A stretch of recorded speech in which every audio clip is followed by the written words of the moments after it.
என்ன ஏன் நேற்று பிரஸ் மீட்டுங்கிறது பிரேக்கிங் நியூஸ்லாம் போட்டிங்களா? இதுக்கு நாங்க அன்னைக்கு கூட்டணியை விட்டு விலகிட்டோம். இதே அன்னைக்கு தென்காசியில் அறிவிக்கலாங்கிறாங்க. இதுல அது நீங்க கேட்டதானே, இன்னைக்கே சொல்லல இன்னைக்கே சொல்ல நீங்க கேட்கற. இப்ப நீங்க கேட்கறப்ப ஒரு கேள்வி கேட்டு பதில் சொன்னு இதையே அன்னைக்கு தஞ்சாவூர்ல சொல்லலன்னு கேட்டா நான் என்ன பண்றது? விஜய் தாக்கத்தை ஏற்படுத்துறாரு. விஜயகாந்த் எப்படி 2006ல ஒரு தாக்கத்தை தமிழ்நாட்டில் உருவாக்குனாரோ அதே போல விஜய் அவர்கள் திரையுலகத்தில் வந்திருக்காரு. அவரும் ஒரு தாக்கத்தை உருவாக்குவார்னு நினைக்கிறேன். அது எல்லா கட்சிகளையும் பாதிக்கும். உடனே விஜயோட நீங்க என்டிஏல இருக்கீங்களா இல்லையா, இது என்ன கடவுள் இருக்கா இல்லையான்னு கேட்கிற மாதிரி இருந்தால் நல்லா இருக்குன்னு நினைச்சோம். கமல்ஹாசன் சொன்ன மாதிரி ஜான் பாண்டியன் அவர்கள் மாநாட்டுக்கு அழைக்கலையா? ஏன்னா எங்களுக்கு எந்த அழுத்தம் இல்லாம இருக்கோம்ல. எங்களுக்கு ஒரே அழுத்தம் எங்க தொண்டர்கள்ட்ட இருந்தோம், உங்கள்கிட்ட இருந்தா. ஏன்னா பாக்குற இடத்துல எல்லாம் இருக்கியா கேட்டா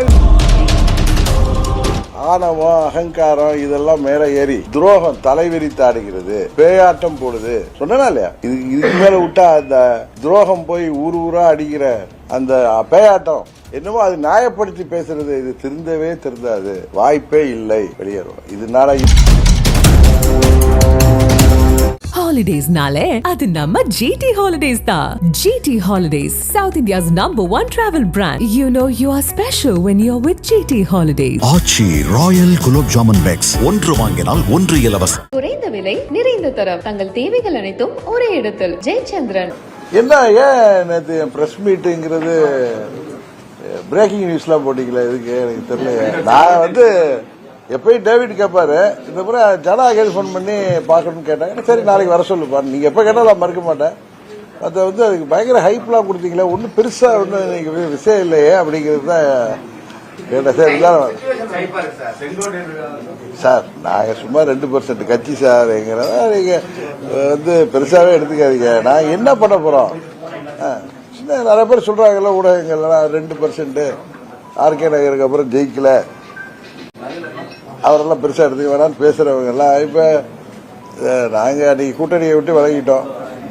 இதே அன்னைக்கு தென்காசியில் அறிவிக்கலாங்கிறாங்க. இதுல அது நீங்க கேட்டாதானே நான் பேச முடியும். அவர் அன்னைக்கு கேட்டார் ஒருத்தர், நீங்க நயினார் நாகேந்திரன் அவர்கள் சொன்னார்களே பழனிசாமி தான் முதலமைச்சர்னு, நீங்க ஏத்துக்கிறீங்களான்னு கேட்டாரு. நாங்க எதுக்காக கட்சி ஆரம்பிச்சோன்னு தெரியும். இன்னொன்னு 2024ல் நாங்க என்டிஏக்கு போனது மோடி அவர்கள் மீண்டும் பிரதமராக வேண்டும் என்கிற ஒரே நோக்கத்தோடு தான் திரு அண்ணாமலை அவர்களோடு சேர்ந்து நாங்கள் அந்த கூட்டணியில் பயணித்தோம். இப்பொழுது பாராளுமன்ற தேர்தல் என்பது வேறு, இப்ப சட்டமன்ற பொது தேர்தல். இதுல அம்மா மக்கள் முன்னேற்ற கழகத்தின் நிலைப்பாட்டை டிசம்பர் மாதத்தில் நாங்கள் எடுப்போம்னு சொன்னேன். அடுத்த கேள்வி அவங்க அப்படி சொன்னதுமே அர்த்தம் தானே நான் இந்திய கூட்டணியில் இல்லைன்னு தானே அர்த்தம். அடுத்த நீங்க கேட்டுதான் சொல்லியிருப்பேன், நானா சொல்ல முடியாது. நீங்க அடுத்து காட்டுமன்னார் கோயில் போயிருந்தப்ப அங்க கேட்டாங்க ஸ்ட்ரைட்டா, ஆமாங்க நான் தமிழ்ல தானே சொல்றேன்னு கேட்டேன். கரெக்டா? என்னங்க நீங்க ஒத்துக்கிறீங்களா இல்லையா? இதுல அன்னைக்கே சொல்லல இன்னைக்கே சொல்ல நீங்க கேட்கற. இப்ப நீங்க கேட்கறப்ப ஒரு கேள்வி கேட்டு பதில் சொன்னு இதையே அன்னைக்கு தஞ்சாவூர்ல சொல்லலன்னு கேட்டா நான் என்ன பண்றது? அதே மாதிரி தஞ்சாவூர்ல அங்க பத்திரிகை நண்பர்கள் எங்க கழக நிர்வாகி அமைப்பு செயலாளர் வளர்வேந்தன் வீட்டு கல்யாணம் போயிட்டு வரப்ப அங்க மீடியா இருந்தாங்க அவங்க மாதிரி. அப்ப விஜய் தாக்கத்தை ஏற்படுத்துறாரு, அதை பத்தி உங்க கருத்து என்னன்னு கேட்டாங்க. நான் சொன்ன விஜய் என்னோட கருத்து தான் நான் சொல்ல முடியும். நான் உங்களுக்கு தெரியும், நான் என்ன யதார்த்தமா நான் எதை நம்புறேனோ என்ன நினைக்கிறேனோ அதை சொல்லக்கூடியவன். அந்த இதுல அவர் விஜயகாந்த் எப்படி 2006ல ஒரு தாக்கத்தை தமிழ்நாட்டில் உருவாக்குனாரோ அதே போல விஜய் அவர்கள் திரையுலகத்தில் வந்திருக்காரு. அவரும் ஒரு தாக்கத்தை உருவாக்குவார்னு நினைக்கிறேன். அது எல்லா கட்சிகளையும் பாதிக்கும். 2006ல் உங்களுக்கு தெரியும், டிஎம்கே 95-96 சீட் வந்தாங்க. இது வரைக்கும் ஒரு இண்டிபெண்டன்ட் மெஜாரிட்டி வர முடியாம சிங்கிள் லார்ஜஸ்ட் பார்ட்டியா வந்தாங்க. அப்ப அவங்க ஒரு மைனாரிட்டி கவர்மெண்ட் ஆரம்பிச்சாங்க. எங்க கட்சி அப்ப அம்மா அப்ப 65 சீட் வாங்கணும். எங்க கட்சி கூட்டணி எல்லாம் சேர்த்துன்னு நினைக்கிறேன், எம்டிஎம்கே சேர்த்து. அப்ப தினமலர் பத்திரிகைன்னு நினைக்கிறேன், இல்ல ஏதோ பத்திரிகையில 70 தொகுதிகள்ல ஏடிபிகே அவருடைய வெற்றியை பாதிச்சிருக்காரு. டிஎம்கே தொகுதியை 50 தொகுதிகளில் பாதிச்சதா தகவல் பார்த்தா செக் பண்ணி பார்த்தா அது உண்மை. 2006ல் நான் இங்க எம்பியா இருந்த நேரத்தில் அதே மாதிரி விஜயால பாதிப்பு ஏற்படும் அப்படின்னு சொன்னேன். உடனே விஜயோட கூட்டணிக்கு அதுக்கு நீங்க கேட்கிற கேள்விக்கு நான் பதில் சொன்னா அது கூட்டணியான்னு கேக்குறீங்க. அது என்ன உங்களுக்கு அதுல ஒரு இது? நீங்க 4 மாசத்துக்கு முன்னாடி அறிவிச்சிருக்கேன்னு என் நண்பர் பாண்டே சொல்றாரு. ஏப்ரல் நாங்க என்னைக்கு அறிவிக்கிறோன்னு எங்களுக்கு தோற்ற அன்னைக்கு சொல்ல முடியும். நீங்க காலம்பரே இன்னைக்கு 9 மணிக்கு டிஃபன் சாப்பிடலையே, ஏன் சாயங்காலம் சாப்பிடுறீங்கன்னா அன்னைக்கு பசி இல்லை, எனக்கு தோன்றப்ப சாப்பிடுவேன். அந்த உரிமை கூட எங்களுக்கு இல்லையா? இது ஒரு பிசினஸ். அவர் சொல்றாரு, என் நண்பர், ரொம்ப நண்பர், ஆனா இந்த மாதிரி ஏதாவது இடக்குறமா பேசுவாரு, அப்புறம் பதிலடி கொடுக்க வேண்டிய அவசியம் இதுக்காக அவர்கிட்ட போய் உட்காந்து கொடுக்க முடியாது. இங்கே சொல்லிடுறேன், நீங்க பாராளுமன்ற தேர்தலில் நிக்கவில்லைன்னு சொன்னது தப்பு. நாங்க பிசினஸா பார்க்கல. நாங்க எங்களுக்கு ஒரு ரீஜனல் பார்ட்டி, ஒரு துக்கடா கட்சி. அவர் பாடியில எங்களுக்கு ஸ்பேஸே கிடையாது. 2017 நாங்க ஆர்கே நகர்ல நாங்க ஜெயிச்சதுக்கு அப்புறம் டிடிவி தினகரனுக்கு ஒரு ஸ்பேஸ் இல்ல பொலிட்டிக்கலான்னாரு. எங்களுக்கு ஸ்பேஸ் இல்லாம தான் இன்னைக்கு சின்ன துக்கடா பசங்க அறிவிச்ச உடனே எல்லாரும் அதை பெரிய பிரேக்கிங் பண்றீங்க. எனக்கு ஆச்சரியமா இருந்துச்சு, என்ன என்டிஏ கூட்டணியில இருக்க போறேன்னு நம்பிட்டு இருந்தாங்களா இவங்கன்னு கேட்டோம். நீங்க என்ன கேட்டீங்க, நீங்களே ஒற்றுமை தெரியல கேட்டீங்க. பழனிசாமி உங்க கூட்டணி தலைவர், நீங்க என்டிஏல இருக்கீங்களா இல்லையா, இது என்ன கடவுள் இருக்கா இல்லையான்னு கேட்கிற மாதிரி, இருந்தால் நல்லா இருக்குன்னு நினைச்சோம். கமல்ஹாசன் சொன்ன மாதிரி அதை உரியவர்கள் நாங்க சின்ன கட்சி தானே, ஒரு பெத்த கட்சி வந்துட்டுன்னு சொல்லி அவங்க இருந்திருக்கலாம். நான் திரு அமித்ஷா அவர்கள் அம்மாவின் தொண்டர்கள் எல்லாம் ஒரு அணியில் இணையறதுக்கு ஒரு முயற்சி எடுக்கிறாரு, நடந்துட்டு. பட் அவங்கள பொறுத்த வரைக்கும் எல்லாம் ஒன்னாயிட்டாங்க. பட் எங்களுக்கு இடிக்கும்ல, அது இந்த கட்சி யாரை எதிர்த்து தொடங்குறதுன்னு உங்களுக்கு எல்லாம் தெரியும். அதை நாங்க புரிஞ்சுக்குவாங்கன்னு வெயிட் பண்ணலாம். வேற ஒண்ணுமே இல்லை. திரு பாண்டே அவர்களுக்கும் உங்களுக்கு சொல்லிக்கிறது, ஏப்ரல் 12ஆம் தேதியிலே வெளியில போற அளவுக்கு தினகரன் ஒன்னும் ஒரு அவசரம் கொடுக்க கிடையாது. நிதானமா யோசிச்ச என்ன பண்றாங்கன்னு. அதே மாதிரி பர்சிஸ்டன்ட் நெக்லெக்ட் அப்படின்னு என் நண்பர் ஒருத்தர் எழுதுறாரு. அப்படிலாம் நெக்லெக்ட் எனக்கு அவர்கள் சொல்றபடி அந்த பாராமுகம் தான் எனக்கு நல்லது. நான் தேவைன்னா தான் நான் போய் யாரையும் சந்திக்க வேண்டிய அவசியம் இருந்தால் சந்திக்க போறோம். அது டெல்லியில் உள்ள தலைவர்களாக இருக்கட்டும், இங்க உள்ள தலைவர்கள். மற்றபடி சும்மா நான் விளம்பரத்துக்காக வரப்போ பொக்கே கொடுக்கறது அப்படிப்பட்ட நான் விரும்புவதில்லை. அதான் உண்மை. பார்க்கணும்னு நினைச்சா பாப்பா, நீங்களா கேட்பீங்க, அவர் போறாரு அவர் வர்றாரு நீங்க பாக்குறீங்களா? இல்லைங்க, நான் போகலங்க, பர்மிஷன் கேட்கல, இது அப்பாயின்மெண்ட் கேட்கலங்கன்னு சொல்லியிருக்கேன். உங்கள்கிட்ட ஓப்பனா தானே சொல்றேன். ஜி.கே. வாசன் அவர்கள் மூப்பனாரையா ஃபங்க்ஷனுக்கு நான் இங்க மதுரையில் தான் இருந்தேன். எனக்கு அவர் யாரை கூப்பிட்டுருக்காரு என்னன்னு தெரியாது. மூப்பனார் நான் பெரிதும் மதிக்கின்ற தலைவர். எப்படி அம்மா தலைவர் மாதிரி எனக்கு மூப்பனார் மேல பெரிய அதீத ஈடுபாடு உண்டு. அது அம்மா அவர்களே என்னை விளையாட்டெல்லாம் சொல்லுவாங்க. அந்த அளவுக்கு அவரோட எனக்கு நல்ல ஒரு பெரிய உண்டு. அது வாசன் ஐயாவுக்கும் தெரியும். நான் அவருக்கு அவருடைய பிறந்த நாள் அந்த தினத்துக்கு நான் அதுக்கு மெசேஜ் போட்டேன். அப்புறம் தான் தெரியுது அன்னைக்கு யாரோ அவர் ஒரு இதெல்லாம் பண்ணிருக்காங்க. எனக்கு அதெல்லாம் ரொம்ப நல்லதுன்னு நினைப்பேன். அது மாதிரி திரு ஜான் பாண்டியன் அவர்கள் மாநாட்டுக்கு அழைக்கலையா, நல்லது.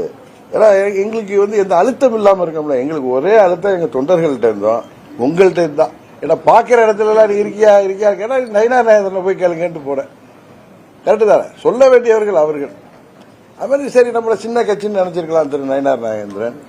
அதனால அதை வச்சுட்டு அமித்ஷா என்ன சொன்னாரு, முதல்ல எப்படி என்டிஏவுடைய தேசிய தலைமையாக மோடி அவர்கள் இருப்பது போல தமிழ்நாடு தலைமையா இங்க அண்ணன் பழனிசாமி இருப்பாருன்னு சொன்னாரு.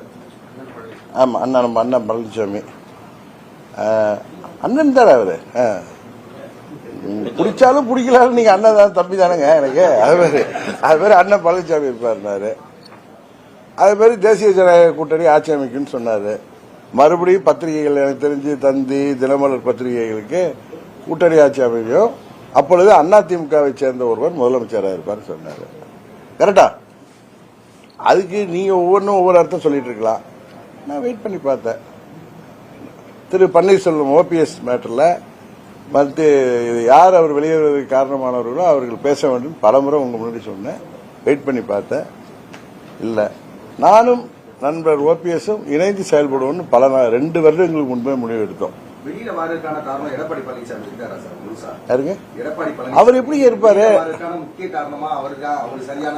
இல்லங்க, உங்களுக்கு ஒரு பதில் சொல்றேன். எங்களுக்கு ஐயா அதுதான் தப்பு. நீங்க ஒரு தொலைக்காட்சியில கூட காலம் பதில் சொல்லுன்னு அவர் சொல்றாரு, அதுக்கு அவங்க போறாங்க தினகரனிடம் இணக்கமா அப்படின்னு. நீங்க சொல்றது நான் இணக்கம் காட்டினாலும் நீங்க காட்டணும்னு அவசியம் இல்லைல்ல.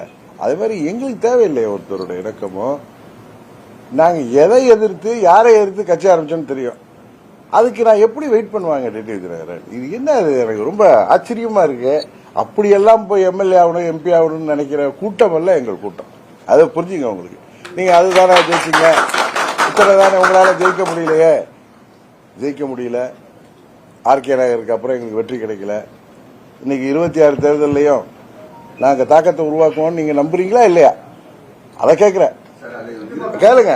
நீங்க கேட்கறது நாங்க சொல்றது நாங்கள் எதற்காக இந்த இயக்கம் ஆரம்பித்தோமோ அதற்கு எதிரான ஒரு முடிவை எங்கள் தொண்டர்கள் அனுமதிப்பார்களா, எங்கள் நிர்வாகிகள் அனுமதிப்பார்களா? நிறைய நிர்வாகிகள் வந்திருக்காங்க, முன்னாள் அமைச்சர்கள் இருக்காங்க, இந்த முன்னாள் சட்டமன்ற உறுப்பினர் எங்களுக்காக அவர் விரும்புவாரா?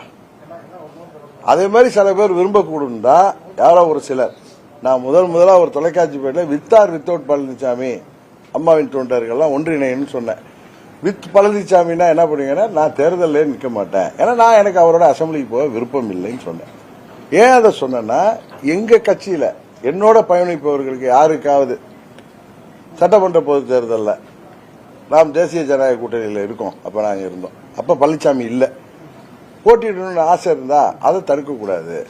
நான் போட்டியிட மாட்டேன், ஆனா அம்மா மக்கள் முன்னேற்ற கழகம் போட்டியிடுன்னு சொன்னேன். எங்க கட்சியில் எந்த நிர்வாகியும் யாருமே நீங்கள் போட்டியிடாத பட்சத்தில் நாங்கள் போட்டியிட மாட்டோம், இன்னொன்னு நாம் இங்க இருக்கணுமா அப்படின்னு கேட்டாங்க. உங்களுடைய கேள்விகள் ஒன்று போற இடத்துல எல்லாம் இருக்கீங்களா, அதே எனக்கு கொஞ்சம் அன்ஈசியா இருந்துச்சு. எத்தனை சொல்ல வேண்டியவங்க சொல்லணும். அண்ணாமலை இருந்தவரை அவர் எல்லாத்தையும் சரியா ஹேண்டில் பண்ணாரு. திரு நயினார் நாயகர் நண்பர் தான், ஆனா அவருக்கு அதை ஹேண்டில் பண்ண தெரியல. அப்படிதான். ஏன்னா ஓபிஎஸ் விவகாரத்தில் அவர் பதில் சொன்ன பொழுது நான் அவர்கிட்ட போன்ல போனேன். என்னங்க, ஓபிஎஸ் உங்களிடம் போன் பண்ணிருக்காரு 2 முறை, உங்களுக்கு மெசேஜ் போட்டிருக்காரு, ஆனா நீங்க இல்லைன்னு சொல்றீங்களே, என்ன நயினார்னு கேட்டேன். ஏன்னா எனக்கு பழைய நண்பர் தானே அந்த உரிமையில. இல்லன்னா அப்படி இல்லைன்னாரு. ஓபிஎஸ் வேற வழி இல்லாம அந்த போன் கால்ஸை விட வேண்டிய நயினார் தான் அதுக்கு காரணம். என்னிடம் கேட்டிருந்தால் சொன்ன பதில் ஒரு ஆணவமான பதிலாகத்தான் தெரியுது. அதற்கு நானோ பன்னீர்செல்வமோ கட்டுப்பட வேண்டிய அவசியம் இல்லை. அதனால உடனே நான் போன்ல போனேன்.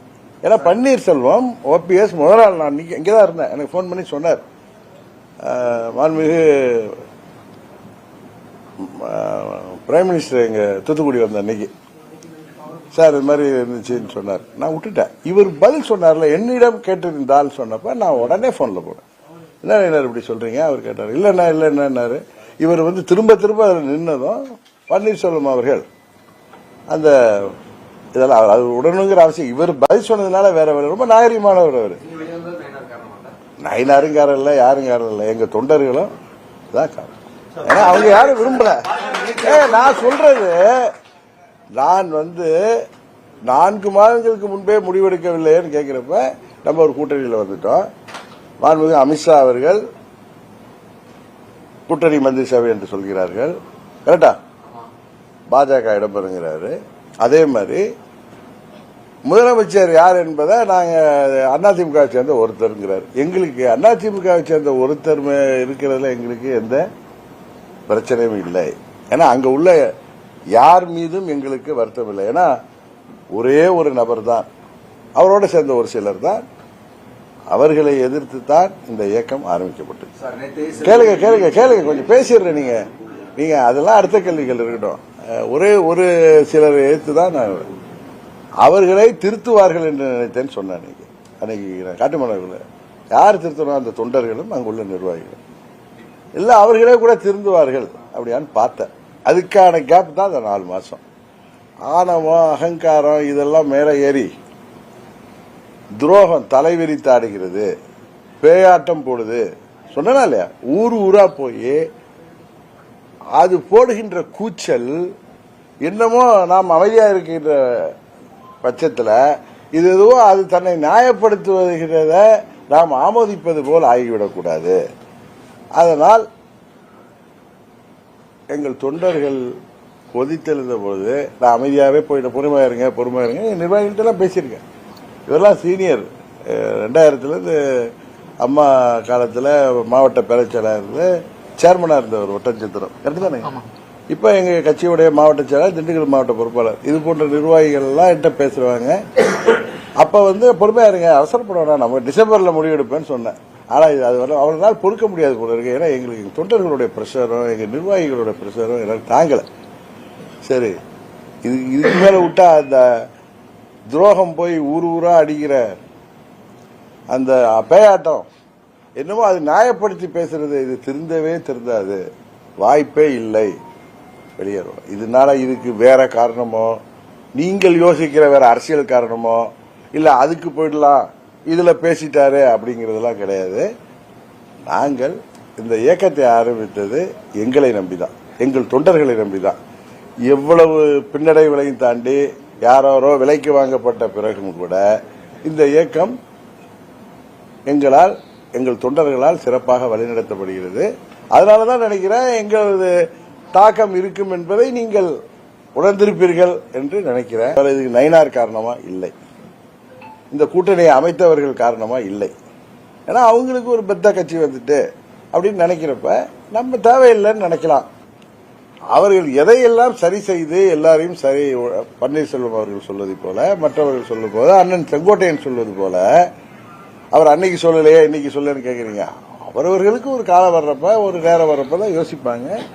இப்ப தொடர்ந்து தோல்விகளை அவங்க கட்சி சந்திக்கிறப்ப இதை சரி செய்யணும்னு ஒரு முத்திரை. இதுல நான் முடிவெடுத்ததுக்கு தொடர்ந்து அவர் எடுத்தாரு, எங்களுக்கு பின்னாடி நான் வெளியேறணும்னு பிஜேபி சொல்லுமா?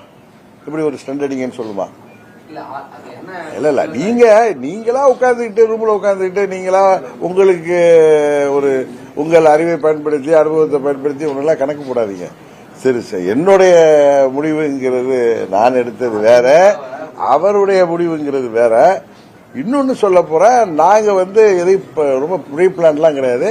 அவர் கேட்டார், எதிர்காலத்தில் எங்க கட்சி 26 தேர்தலில் எங்களுக்கு பல வாய்ப்புகள் இருக்கு, அதுல ஏதாவது ஒரு வாய்ப்புல நாங்க போட்டிடுவோம்.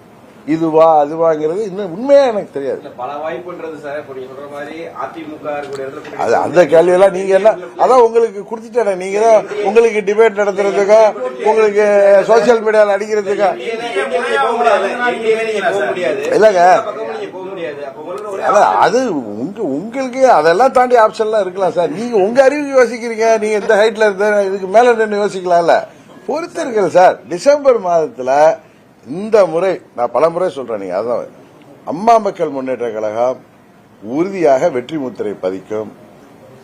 நாங்கள் உறுதியாக ஆட்சி அமைக்க போகிற கூட்டணியில் இருப்போம். Holidays-nale அது நம்ம GT Holidays தான். GT Holidays, South India's #1 travel brand. You know you are special when you're with GT Holidays. Aachi royal gulab jamun packs, ஒன்று வாங்கினால் ஒன்று இலவசம். குறைந்த விலை, நிறைந்த தரம், தங்கள் தேவைகள் அனைத்தும் ஒரே இடத்தில். ஜெயச்சந்திரன்.